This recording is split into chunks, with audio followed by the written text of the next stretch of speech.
A jury has found police officer Zachary Rolfe not guilty of over the fatal of Aboriginal teenager Kumanjay Walker, after a month-long trial in the Northern Territory Supreme Court.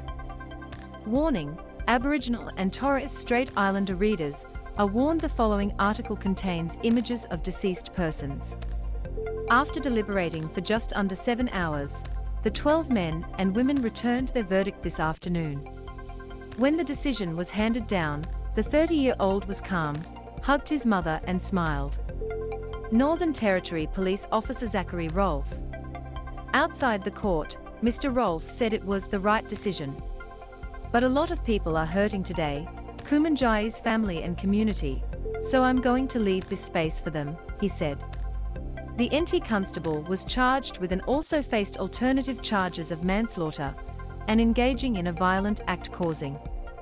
Kumanjay Walker in the remote community of Yuendumu, around 300 kilometers from Alice Springs, in 2019. On November 9, 2019, Mr. Rolfe and 4 fellow police officers were dispatched from Alice Springs to arrest Mr. Walker. At dusk, Mr. Rolfe and his partner Adam Ebel found Mr. Walker inside a dark house. When the 19-year-old produced a pair of scissors from his pocket, a struggle took place. Mr. Rolfe was stabbed in his left shoulder before he fired his Glock 3 times. The Crown accepted the first shot was legally justified because there was a reasonable possibility Mr. Rolfe believed it was necessary to defend himself. However, when he fired a second shot 2.6 seconds after the first, and a third shot 0.5 seconds later, they argued the situation had changed because Mr. Rolfe's partner had restrained Mr. Walker on the ground.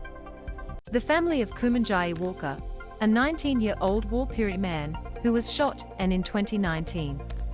In his closing address, Prosecutor Philip Strickland SC told the jury they should have little difficulty in finding Mr. Rolfe intended to Mr. Walker or cause him serious harm at the time of the last 2 shots. He added that based on the evidence, the jury could conclude that the accused did not see Mr. Walker stabbing Constable Ebel, and he did not fear for his life when he fired shots 2 and 3.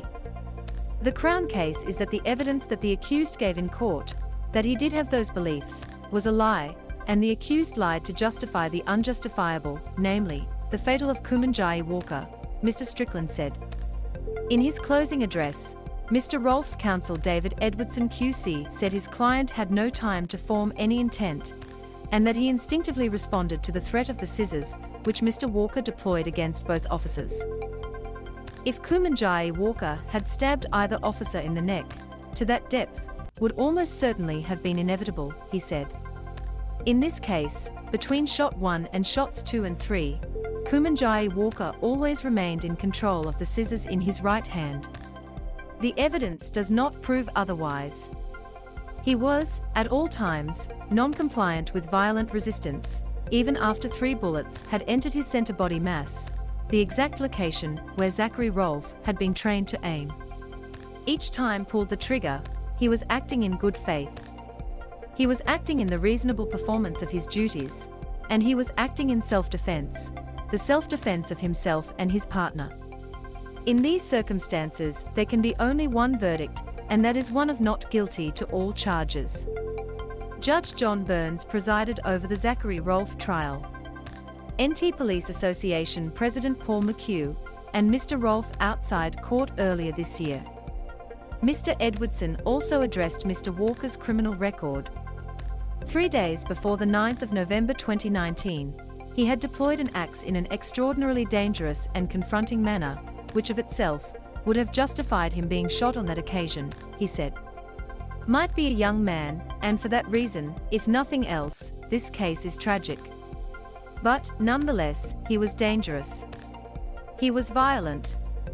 And in many respects, he was the author of his own misfortune. The defense counsel added Mr. Rolfe was arrested within 4 days of without any proper investigation. The executive of the Northern Territory Police Force and those they deployed to justify these charges, you might think, have thrown everything at Zachary Rolfe because of a decision that should never have been made, Mr. Edwardson said. in the Northern Territory carries a mandatory life sentence, and anyone convicted of the offence is not eligible for parole for 20 years. NT Police Association President Paul McHugh spoke after the verdict, describing the past few years as very traumatic for a lot of people. It was a tragic day, a young man lost his life, but let's not forget Constable Rolfe, Mr. McHugh said. He said Mr. Rolfe and his partner were set upon viciously and described the charge as a travesty. Mr. Walker's family and senior Yuendumu elders have responded to the not guilty verdict handed to Mr. Rolfe. They said the verdict is a result of racism and have asked for guns to be banned in remote Aboriginal communities. "We don't want guns in remote communities. Enough is enough," Yuendumu elder Ned Hargraves said in an emotional address outside court.